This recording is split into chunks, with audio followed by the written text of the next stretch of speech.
வணக்கம். இப்போது அஞ்சலை அம்மாள் இவங்கள பற்றி நம்ம நிறைய பேருக்கு தெரியாமல் இருக்குது. அவங்க யார் அப்படின்னா, சுதந்திர போராட்ட வீராங்கனை. அவங்களுடைய ஊர் கடலூர்.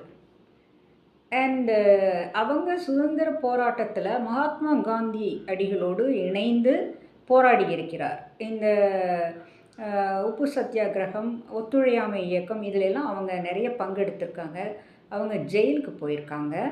அண்டு நிறைய பிரிட்டிஷ் அரசாங்கத்தை எதிர்த்து மகாத்மா காந்தி அவர்களோடு இணைந்து நிறைய பணியாற்றியிருக்காங்க. ஒரு முறை பிரிட்டிஷ்காரங்க மகாத்மா காந்தியை நீங்கள் பார்க்கக்கூடாது அப்படின்னு இவங்களுக்கு பேன் பண்ணிட்டாங்க.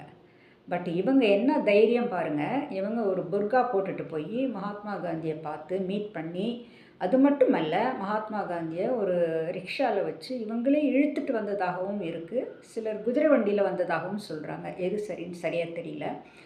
மகாத்மா காந்தியை ரிக்ஷாவில் வச்சு இவங்களே இழுத்துட்டு சுண்ணாம்புக்கார தெரு அப்படிங்கிறது கடலூரில் தான் இருக்குது. அது அஞ்சலை அம்மாள் குடியிருந்த அந்த தெரு. அங்கே கொண்டு அவங்க விட்டுருக்காங்க. அப்போது ரொம்ப தைரியமான பெண்மணி. அதனால் மகாத்மா காந்தி இவங்களை என்ன சொல்லியிருக்காங்க அப்படின்னா, தென்னாட்டு ஜான்சி ராணி அப்படின்னு சொல்லியிருக்கிறதா சொல்கிறாங்க.